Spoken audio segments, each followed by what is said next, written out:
Hi, nice to meet you all. Uh, I'm very happy to be invited to come over here to share, to talk with you all. So last year, this time I also was a participant at Global Diversity CFP Day, and it's been my honor to able uh, to share this forward by sharing my experience that I've gone through over the past 1 year. So a little bit introduction of myself. So I am a front end engineer at Shopee, and yeah. So outside of work, basically I speak at meetups once in a while, as well as contributing to open source. So I contributed to some like JavaScript libraries like Babel, as well as I'm currently a core maintainer at this front end framework called Svelte. So first thing first is like, why do I speak or want to speak at a conference? I guess that is the beginning of everything, right? So probably I can share with you my origin story. So in 2019, basically 2 years ago, at JSConf Asia. So because my company actually sponsors employees to go to a conference, they sponsors the tickets as well as the accommodation and the travel. So I decided to sign up for JSConf Asia because it's free. Why not? And over the conference, I met like the speakers, and I learned a lot in the conference. But ultimately, I actually managed to speak with the speakers, talk with them. And then I realized that, then I had this thought to myself. I was like, if they can do it, if they can speak at a conference, I mean, why can't I? Like I once in a while I speak at local meetups like Singapore GS or Talk CSS. It's a bigger crowd, of course, but I mean, why?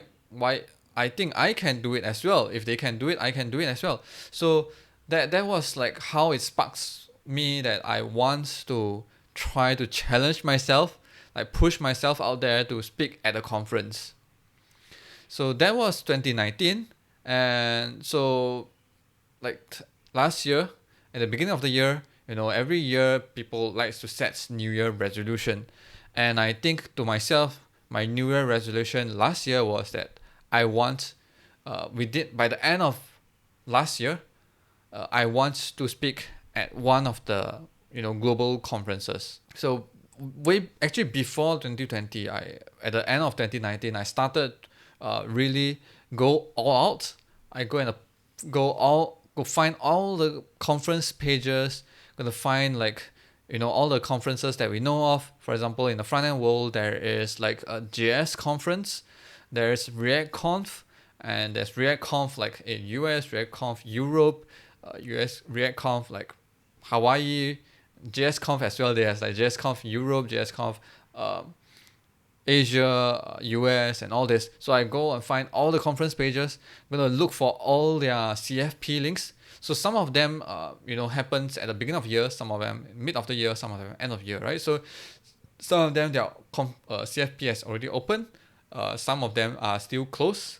So basically, I went for all I created an Excel sheet to record all the CFPs that I can find, paste in the links. Some of them has the link, some of them doesn't. But for those that I couldn't find a link. I basically find a Twitter and I subscribe to them and turn on the notification as well, because I know that once they open a CFP, usually they will blast that out through Twitter. So that's like I go all out and I'm gonna find uh, all the possibilities, all the opportunities that I can have to speak in the conference. So I'm really serious with this like New Year resolution that I have. So once I find all this CFP like call for proposal or call for papers, then the hardest thing begins, which is to write a CFP. So how do you write a call for paper proposal, right? I think I'm not sure if everyone feels the same, but I think I feel like I'm overthink it, but it may not be the case. It's just like I feel like I am no one, and if I want to be chosen to speak at a conference, I need to stand out. I need to craft it in a sense that it should be as unique and as possible. And so, but I know that I'm not good at like communicating. I'm not good at like crafting words. So my thought changed. I was thinking probably what I can do instead is try to think in terms of some of the topics that are interesting. Right? I try to think out something that is not plain or simple. Right? So I think that was me. And I feel that uh like right now I feel like it I'm not really sure whether it matters or not because it got me to able to like speak at a conference, but I do see a lot of conference proposal that just share topics that are beginner friendly as well. So yeah, I think my point is back then I was thinking very hard to try to craft out, choose a topic that is very unique, and I want to share that, right? And it's a bit tough. So and it's also very hard to think about how to write a call for papers. So what I did was I find out like interesting talks that I like, and I try to go to the conference sites and find their proposals, call for proposals, and I read and try to find the common patterns. Like in high school when I write essays, I'm not very good at writing essays, but I'm good at finding patterns. Like try to find a way of like craft it. The call for proposals usually the hardest thing to write is the abstract. You want to abstract of your talk, right? Write some like a short description of what you are going to talk about, and that will be kind of your sales pitch to audience out there. As well as like one of the judging criteria, kind of I'm not really sure, but I think it's one of the judging criteria of like whether this talk is worthy to be selected to be part for the conference, right? So I read through a lot of conference abstract that is on like the conference sites, like for previous conferences, like 1 year ago, 2 year ago, 3 year ago. I try to read through them and try to find the common patterns. Um, and some of them actually is very like crafty, and I don't really think I can like replicate that, right? So in the end, I managed to find some sort of like my way of writing it.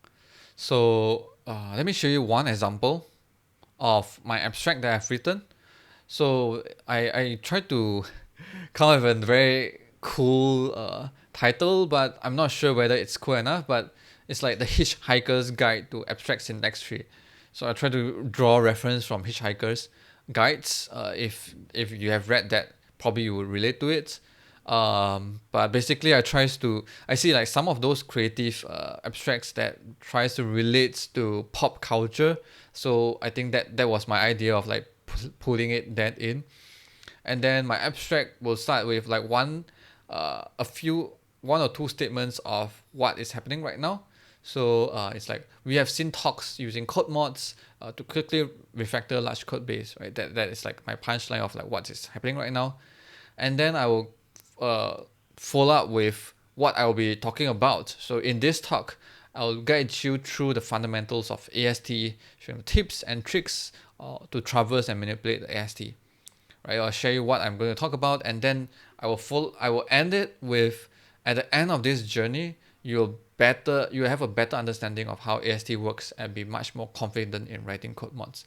So I'll end with like what you will get out of this talk itself, right? So that is like my 3 steps abstract structure, so to say. And I guess at least with certain structure, it helps me to craft this abstract. So that is me, but you can write it any way you like. But I'm not sure. Probably you can get this as a reference. And actually, some of the call for proposal, they may have this field called speaker notes. And actually, speaker notes is very, very important. So I learned my lesson from this because basically I submitted a talk to JavaScript Bangkok, and I basically got rejected. So I emailed the organizer and asked them like why I wasn't selected, right? And then they told me that my call for paper wasn't clear enough that what I'm trying to talk about in the talk itself, right? Because sometimes when you write abstract, you probably try to write it a bit too abstract because you don't want to reveal too much secrets. You want to keep a bit mysterious, and you want to lure like the audience to come and actually listen to the actual talk, right? Then it may be too elusive that they don't even know, like the organizer may not even know what you're trying to say, and probably they don't dare to bet on your talk itself. So so si- so speaker notes is important because speaker note is the only place that you can write a lot, because that usually they don't have a word limit, and you can write like basically all the points that you want to cover in the talk, so as much as possible, so that the organizer knows what you're trying to talk within the talk, and then they have a better judgment about whether they want this talk or not, right? Because sometimes maybe the same topic was proposed by a few people, so but then if you write it more in detail, that what all the things that you want to cover than the other, then probably they will choose your talk rather than the other talk, right? So yeah, that is a lesson learned from me. So from that onwards, I basically put a point form of summarize of all my talking points that I will have in the talk, right? And I even use that as a way to outline my actual talk. Most of people won't actually prepare the actual talk before getting accepted, right? So probably that is just like an outline of your talk, and I just throw in as many points as possible, that things that I think I will cover, and yeah, that's how I do it. I think over like that period of time, like in 2019 and early 2020, I basically submitted more than like 10 talks, but I guess that is not a lot to people that actually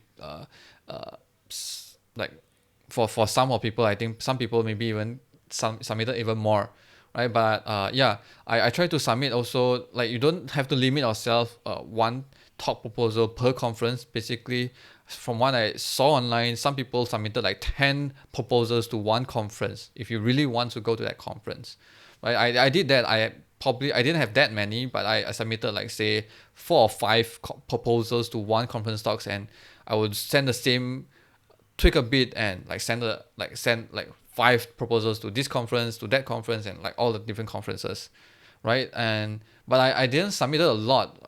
Because as I said, some of them opened earlier and some of them haven't opened yet, and I got lucky. I got offered, accepted. My talk was accepted at early like 2020, basically in January. So I stopped.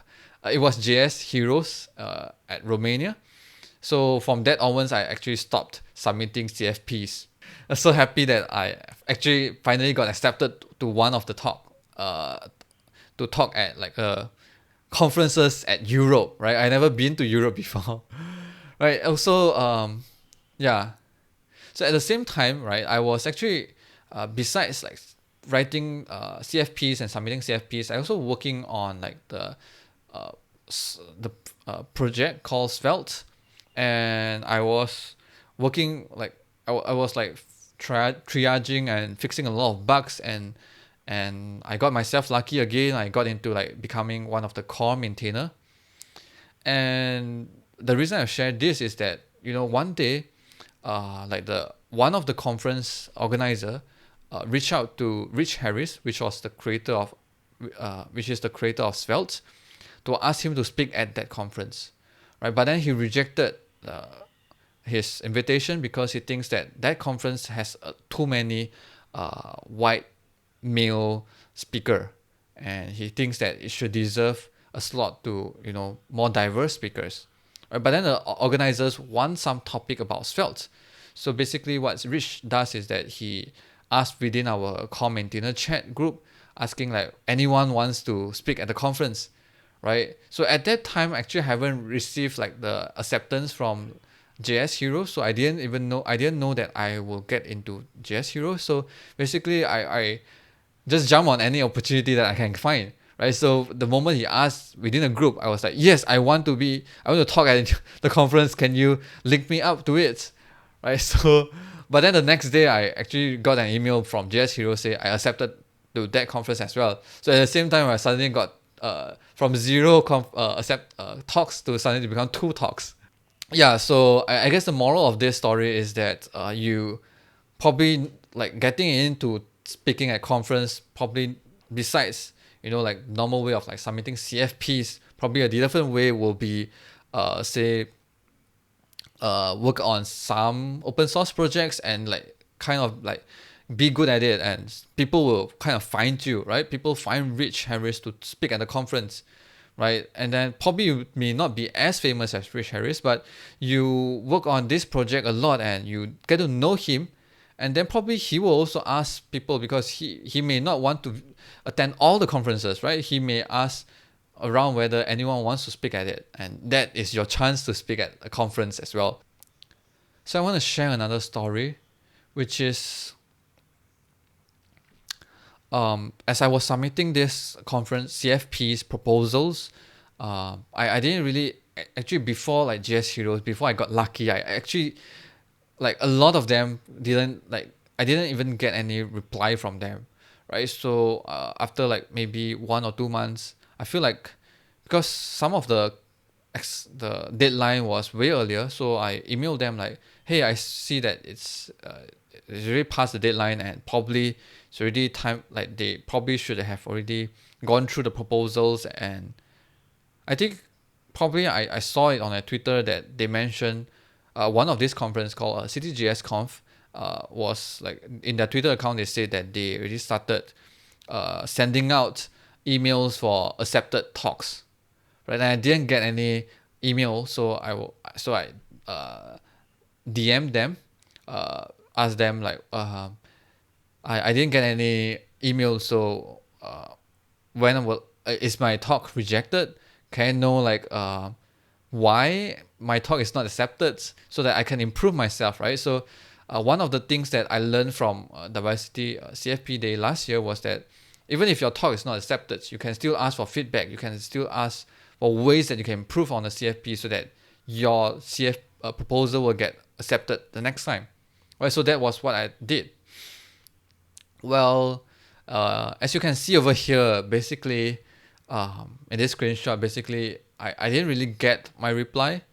See, as in, I asked this at January and then I got replied. I didn't get any reply.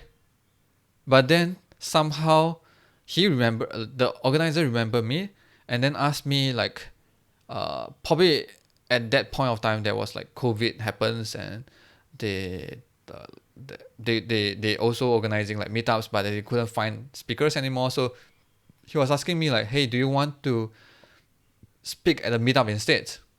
And then I guess I also jump into it immediately because this is like my chance to speak, right? Probably will get to know more people and probably will get to speak.